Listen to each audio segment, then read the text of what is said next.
नमस्कार दोस्तों, स्वागत है आप सभी का हमारे YouTube चैनल रत्नाकर क्लासेस में। जैसा कि हम लोग चैप्टर पढ़ लेते हैं अल्कोहल, फिनाल, ईथर। तो हमारा लास्ट टॉपिक रह गया था केवल ईथर, तो इसको हम कवर करेंगे, ठीक है ना। तो आइए शुरुआत करते हैं। सबसे पहले इसकी खोज के बारे में बताया गया है।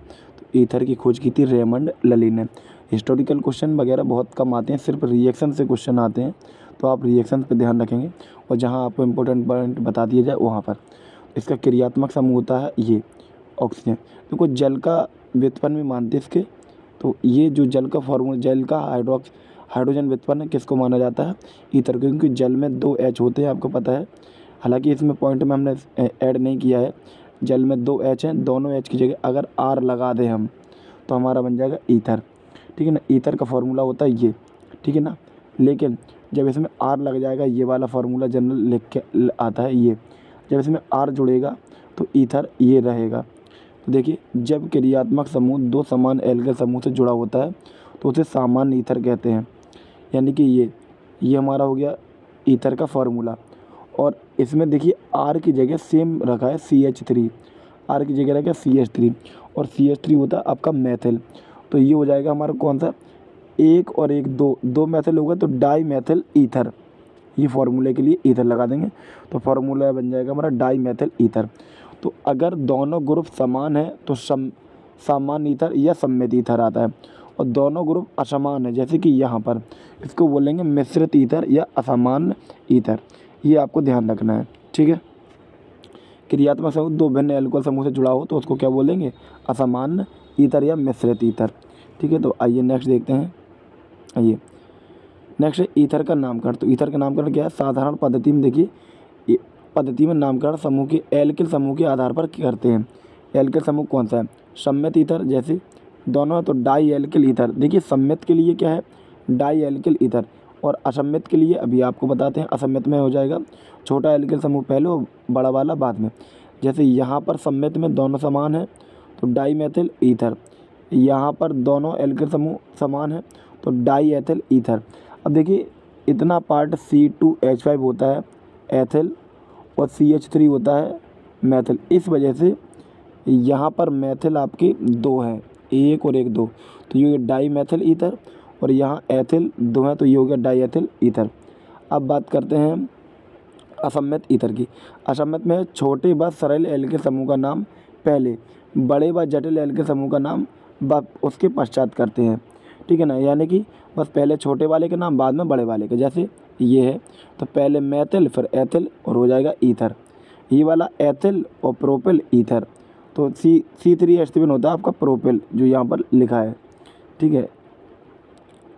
तो जब मिश्रित ईथर हो तो नामकरण क्या कर लेंगे, ये बात ध्यान रखना है। ये साधारण नामकरण की बात चल रही है अभी, IUPAC के लिए अलग रूल है। तो साधारण के लिए क्या रहेगा, पहले अगर सम्मित है तो डाई एल्किल ईथर, और असम्मित है तो पहले छोटे वाले का नाम फिर बड़े वाले एल्किल समूह का नाम, ठीक है। अब हम करेंगे IUPAC नामकरण के बारे में चर्चा। तो आइए देखते हैं IUPAC पद्धति में। देखिए क्या है, एल्कोक्सी एल्केन लिखते हैं। थोड़ा सा यहाँ इसको नीचे कर लेते हैं ये। अब तो इनका IUPAC नाम में देखिए कैसे लिखेंगे, एल्कोक्सी एल्केन, पहले लिखेंगे एल्कोक्सी और फिर इसके बाद एल्केन।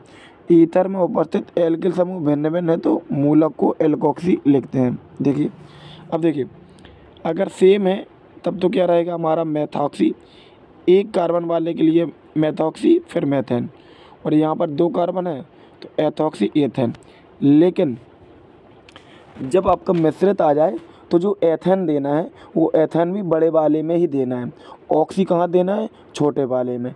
तो ये छोटा वाला है मैथ होता है, क्योंकि 1 कार्बन को मैथ बोलते हैं, तो मैथ में जोड़ देंगे ऑक्सी तो हो जाएगा मैथॉक्सी, और 2 कार्बन वाले में एथेन। लेकिन जब सेम दिखाई दे तो डबल कार्बन है तो एथॉक्सी एथेन, और सिंगल कार्बन तो मैथॉक्सी मैथेन हो जाएगा, ठीक है। अब हम बात करते हैं बनाने की विधियाँ। तो एथिल आयोडाइड से पहली विधि है आपकी, एथिल आयोडाइड से। तो एथिल आयोडाइड की क्रिया किससे कराएंगे, ये हमारा एथिल आयोडाइड और ये सिल्वर ऑक्साइड। इसकी रिएक्शन जब हम करा देंगे तो हमारा बन जाएगा डाई एथिल ईथर, और साथ में रहेगा AgI, ठीक है। ये दो का गुणा यहाँ पर, और ये रिएक्शन को बैलेंस करने के लिए लगाया गया है, ठीक है। यह अभिक्रिया क्लोराइड व ब्रोमाइड भी देते हैं, यानी कि यहाँ पर क्लोराइड या ब्रोमाइड लगा देंगे हम तब भी ये अभिक्रिया हमारी हो जाएगी। ठीक है। अच्छा, अब देखते हैं आगे एल्कोहल के निर्जलीकरण से। ये रिएक्शन बहुत ज़्यादा इंपॉर्टेंट है, तो इसको ध्यान से समझेंगे। देखिए ये भी एल्कोहल का फार्मूला लिखा है और ये भी एल्कोहल का फार्मूला लिखा है, बस इसको हमने ये जो OH इस तरफ था, इस वाले का OH हमने पहले लिख दिया है। ऐसा क्यों किया है? क्योंकि यहाँ पर हमारा H2O निकल जाएगा इस तरीके से। ये इतना पार्ट हम देखेंगे OH और H, तो क्या हो जाएगा H2O। ठीक है, ये निकल जाएगा और इसके बाद जो बचेगा, क्या बचेगा? इतना पार्ट बचेगा हमारा ये, और ये वाला पार्ट। तो देखो C2H5 OC2H5 बन गया हमारा, C2H5 OC2H5 और H2O जो अब पिछली बार बताया था आपका, ये H2O यहाँ पर निकल आएगा, तो ये भी बन गया डाईएथिल ईथर। अच्छा, अब बात करेंगे हम एक और है ईथर। यह विधि ईथर के औद्योगिक निर्माण में प्रयोग होती है। देखिए औद्योगिक निर्माण का मतलब होता है जब बहुत ज़्यादा मात्रा में ईथर आपको बनाना हो, तो हम ये विधि प्रयोग करेंगे निर्जलीकरण की। एक रिएक्शन और है, अगर एल्कोहल को एल्यूमिना के, ये एल्यूमिना है, एल्यूमिना ऐसे लिखेंगे आप। एल्यूमिना के प्रेजेंस में 250 डिग्री सेंटीग्रेड जब आप गर्म करेंगे तो बन जाएगा आपका डाईएथिल ईथर, और साथ में क्या रहेगा? H2। ठीक है। अब देखिए यह अभिक्रिया केवल प्राथमिक एल्कोहल देते हैं, 2 डिग्री और 3 डिग्री एल्कोहल नहीं क्रिया नहीं देते, बेस अभिक्रिया में एल्कीन देते हैं। तो ये भी आपको पॉइंट ध्यान रखना होगा। ठीक है ना।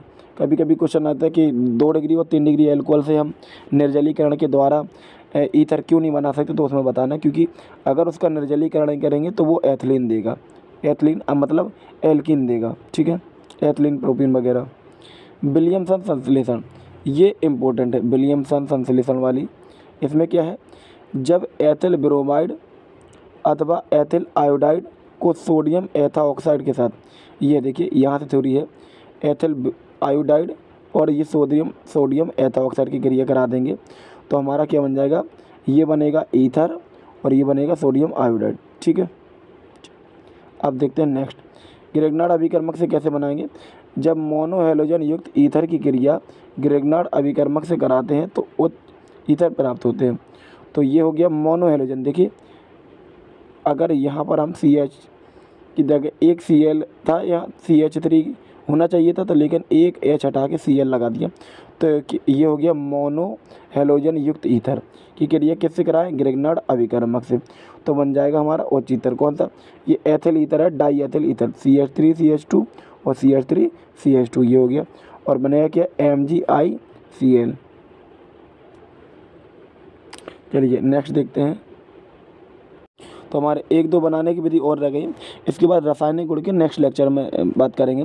तो डाईएजोमेथेन की क्रिया से देखो BF3 उत्प्रेरक की उपस्थिति में डाईएजोमेथेन की क्रिया जब एल्कोहल से कराएंगे, कौन से एल्कोहल? एथिल एल्कोहल, तो आपका बन जाएगा डाईएथिल ईथर और नाइट्रोजन। तो ये जो थ्योरी लिखी है हमने इसी से लिखी, कैसे? जब BF3 उत्प्रेरक की उपस्थिति में डाईएजोमेथेन की क्रिया एथिल एल्कोहल से कराएंगे तो क्या बन जाएगा? डाईएथिल ईथर और नाइट्रोजन गैस। इसके बाद प्रयोगशाला विधि भी इम्पोर्टेंट है। जब एल्कोहल की अधिक मात्रा में H2SO4 से क्रिया 100 से 140 डिग्री सेंटीग्रेड ताप पर कराते हैं तो डाईएल्किल ईथर प्राप्त होता है। ठीक है ना। ये कुछ बुक्स में 80 से 100 भी लिखा हुआ है। ठीक है, ये ध्यान रखना आप, 80 से 100। चलिए नेक्स्ट देखते हैं। तो इसकी क्रिया देखिए, ये जो H है, ये H और ये OH को अगर क्रिया कराएंगे तो बन जाएगा H2। इसके बाद देखिए इतना बचेगा आपका HSO4 और C2H5। तो जब ये बचेगा तो बन जाएगा आपका C2H5HSO4। दोनों को आपको एक साथ रख देना है। अगर देखें आप ये वाला और ये वाला दोनों को एक साथ पढ़ें तो ये वाला आपका बनेगा ये C2H5HSO4। इसके बाद क्या है नेक्स्ट रिएक्शन? एसिड की रिएक्शन किससे कराएंगे? एल्कोहल से करा देंगे। तो ये पार्ट आ गया। इस पार्ट को अगर इस H को इसमें दे दें तो बन जाएगा आपका H2SO4 और रह क्या जाएगा? ये पार्ट रह जाएगा इसका, ये वाला पार्ट और ये वाला पार्ट। ठीक है, तो दोनों मिला के क्या बनाना है? Diethyl ether. ठीक है, और सल्फ्यूरिक अम्ल आपका बन जाएगा। तो ये थी प्रयोगशाला विधि। ठीक है, चलिए अब रह गया हमारा भौतिक गुण और रासायनिक गुण। तो भौतिक गुण और रासायनिक गुण को नेक्स्ट लेक्चर में बात करते हैं। तब तक वीडियो देखते रहिए। वीडियो देखने के लिए धन्यवाद।